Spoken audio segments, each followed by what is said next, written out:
کچھ غلط فہمیاں جو لوگوں کے ذہنوں میں ہوتی ہیں، سرما ڈالنے سے روزہ ٹوٹ جاتا ہے، لوگ سمجھتے ہیں، جبکہ سرما ڈالنے سے روزہ نہیں ٹوٹتا۔ سرما ڈالنا جو ہے وہ سنت ہے۔ آنکھ کے اندر جو دیگر لیکوڈ ادویات ڈالی جاتی ہیں، قطرے وغیرہ ڈالے جاتے ہیں، اس سے روزہ ضرور ٹوٹ جاتا ہے۔ اسی طرح اگر کوئی شخص تیل لگاتا ہے، اس سے روزہ نہیں ٹوٹتا۔ ناخن کاٹنے سے روزے پر کوئی اثر نہیں پڑتا، بال کاٹنے سے روزے پر کوئی اثر نہیں پڑتا۔ الٹی آ جائے، بالٹی بھر کے الٹی آ جائے، الٹی آنے سے روزہ نہیں ٹوٹتا۔ لوگ عموماً جو ہے وہ غلط فہمی کا شکار ہوتے ہیں، روزہ توڑ کے بیٹھ جاتے ہیں۔ جب تک آپ کنفرم نہ کر لیں، کچھ بھی ہو معاملہ، آپ کوشش کیا کریں رابطہ کر لیں، نمبر آپ کے پاس ہیں، دیگر علماء سے بھی آپ رابطہ کر سکتے ہیں، تو کوشش کیا کریں پہلے کنفرم کر لیا جائے۔ اسی طرح اگر سوتے ہوئے بندے کا احتلام ہو جائے تو اس صورت کے اندر بھی روزہ نہیں ٹوٹتا۔ سحر و افطار کے اوقات کے اندر تھوڑی سی احتیاط کیا کریں، اپنے روزوں کو ضائع ہونے سے بچایا کریں۔ اذان ہونے تک کھانا نہیں ہوتا، اذان سے پہلے سحری ختم ہو جاتی ہے۔ پہلے جب اعلان ہوتا ہے تو اعلان کے بعد سحری کا ٹائم ختم ہو جاتا ہے۔ سحری کا ٹائم ختم ہوگا تو فجر کا ٹائم شروع ہوگا، فجر کا ٹائم شروع ہوگا تو اذان فجر ہوگی۔ اذان فجر اگر وقت سے پہلے دے دی جائے گی تو وہ اذان نہیں ہوگی، اس کو لوٹانا پڑے گا۔ اور اذان فجر جب وقت فجر شروع ہونے کے بعد دی جا رہی ہے، مطلب روزے کا وقت شروع ہو چکا ہے۔ اب جو ہی اذان ہوئی، ادھر سے کسی نے ایک لقمہ بھی کھا لیا، اس کا روزہ ٹوٹ گیا۔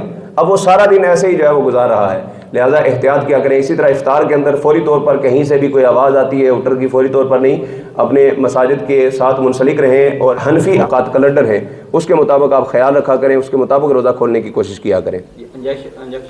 انجیکشن لگوانے سے روزہ نہیں ٹوٹتا، چاہے گوشت کے اندر لگوایا جائے، چاہے وین کے اندر لگوایا جائے۔ اس حوالے سے پہلے بھی میں نے ایک مرتبہ عرض کیا تھا، فقہاء کرام سے یہ سوال کیا گیا کہ اگر کسی کو سانپ ڈس لیتا ہے تو کیا اس کا روزہ ٹوٹ جائے گا یا نہیں؟ تو فقہاء کرام نے سانپ کے ڈسنے کو روزہ افطار کرنے کے باب کے اندر ضرور ذکر فرمایا ہے، روزہ ٹوٹ جانے کے باب میں ذکر نہیں فرمایا۔ یعنی اگر سانپ ڈستا ہے تو اس سے زہر جسم میں چلا گیا، اب بندہ روزہ توڑ سکتا ہے، یعنی اس کو تکلیف ہو گئی ہے، اب وہ بیماری اس کا علاج کروائے گا، روزہ توڑنا چاہے تو توڑ سکتا ہے، گنجائش ہے۔ لیکن سانپ کے ڈسنے سے روزہ نہیں ٹوٹے گا، کیونکہ مسامز کے ذریعے سے اگر کوئی چیز اندر داخل ہوتی ہے تو اس سے روزہ نہیں ٹوٹتا۔ مسامز کیا ہوتے ہیں؟ یہ جلد سے ہمارے جسم سے پسینہ باہر آتا ہے، چھوٹے چھوٹے سوراخ ہوتے ہیں جو ہمیں محسوس نہیں ہوتے، لیکن جسم کے اندر یہ خلیات اللہ نے رکھے ہیں۔ انہی سے جب ہم غسل کرتے ہیں نا تو نہاتے ہوئے ہمارے جسم کے اندر پانی کے بھی کچھ اثرات چلے جاتے ہیں۔ اسی لیے سخت گرمی کے عالم میں جب آپ روزے رکھتے ہیں یا گرمی میں آپ غسل کرتے ہیں تو آپ کو افاقہ ہو جاتا ہے، کیونکہ جسم جو ہے وہ ٹھنڈک محسوس کرتا ہے۔ اگر اس سے روزہ ٹوٹ جاتا ہوتا تو پھر روزے کی حالت میں غسل کرنا بھی جائز نہ ہوتا۔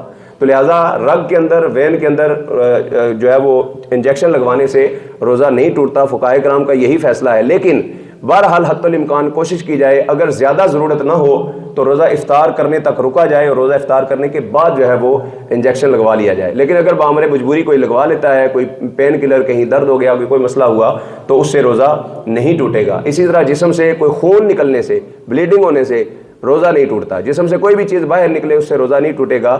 ہاں، جو سبیلین ہیں، جو رستے اللہ تعالیٰ نے منفذ جو بنائے ہوئے ہیں، ان میں سے اگر کوئی چیز جسم کے اندر داخل ہوگی تو اس صورت میں روزہ ٹوٹے گا۔ جیسے انہیلر لوگ استعمال کرتے ہیں جو سانس کے مریض ہوتے ہیں، یا کچھ لوگ بھاپ لیتے ہیں کسی بیماری کے اندر، تو اب وہ سیدھی معدے میں جا رہی ہے منہ کے ذریعے سے، تو ایسی چیزوں سے روزہ ٹوٹ جاتا ہے۔